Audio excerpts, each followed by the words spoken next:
इस शख्स ने ना बच्चों को छोड़ा, दो टुकड़े काट के मैंने बच्चों को पले में देखे हैं। गाड़ी वाले मुसलमानों की गर्दनें कटी हुई है और त्रिशूल बराबर में रखते हैं। 22 लोगों को एक कमरे में बंद कर दिया गया, 11,000 की लाइन से जोड़ दिया गया, 22 के 22 खत्म हो गए। मैंने उस बदनसीब नसीमा का फोटो देखा है जिसकी एक पूरी टांग कटी हुई थी, एक हाथ कटा हुआ था, उसके पेट से बच्चे को निकाल के जला दिया गया। क्या कसूर था उस बच्चे का? इसलिए कि मुसलमान मां थी उसकी, इसलिए मार दिया गया। और इस नरेंद्र मोदी ने कभी किसी को सजा नहीं दी।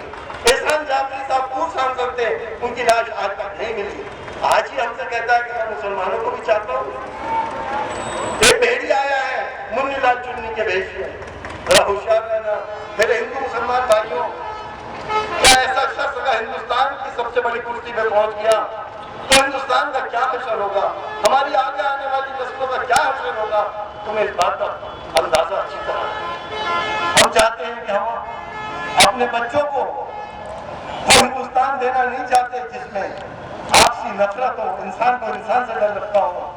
हम अपने बच्चों को वो माहौल नहीं देना चाहते तो संगीनों को साए में जिए, धमाकों के डर उन पर हर वक्त हावी रहे। हम चाहते हैं कि वो हिंदुस्तान मिले जिसमें प्यार मोहब्बत हो, एक दूसरे के काम आने का जज्बा हो, एक दूसरे की खिदमत करने का जज्बा हो। ये जिम्मेदारियां आप लोगों की हैं। बहुत संजीदगी से इलेक्शन को लेना, छोटी छोटी बातों में बंटना बंद कर दो, छोटी छोटी बातों में इज्जत का सवाल बनाना बंद कर दो, मुंह की लड़ाइयां लड़ना बंद कर दो। एक हो जाओ और जिस दिन तुम एक हो गए दुनिया की कोई ताकत तुम्हें झुका नहीं सकती।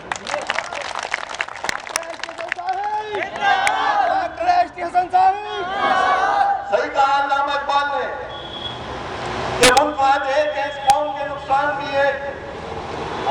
मुनफाद एक है, इस कौम के नुकसान भी है। एक ही नबी, दीन भी, ईमान भी है, धर्म बात भी, अल्लाह भी, कुरान भी है। क्या होती बड़ी बात जो होते मुसलमान भी है। मैं इसी दरखास्त के साथ आप लोगों के बीच में हाजिर हूं। मुझे मालूम है आप सब मेरे लोग हो, लेकिन आप फैल जाओ। आप एक एक इंसान 1,000 आदमियों के बराबर है। ये पैगाम फैला दो सब तरफ, इंसान तमाम इंसानों की बस्तियों में इंसानियत का पैगाम दे दो।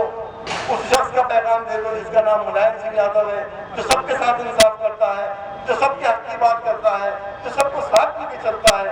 वो आज भी ये कहता है कि अगर हमारी सरकार आ गई तो मैं नौकरियों में और तालीम में मुसलमानों को 20% का आरक्षण देने के लिए कानून बदल।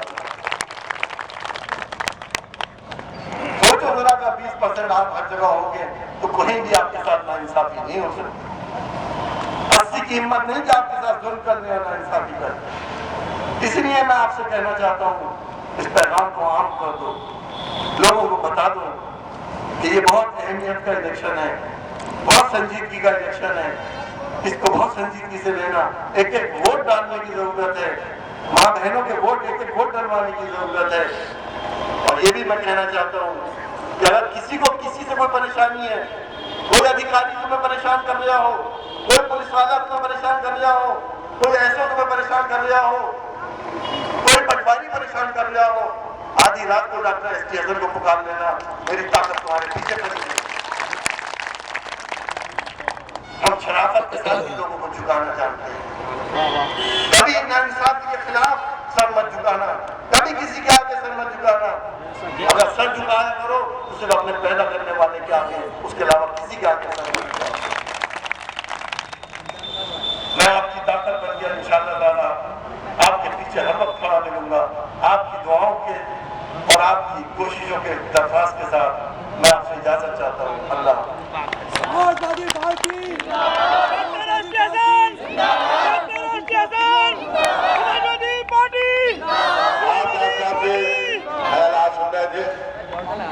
ये डॉक्टर साहब की जुबानी में हिम्मत की बातें थी।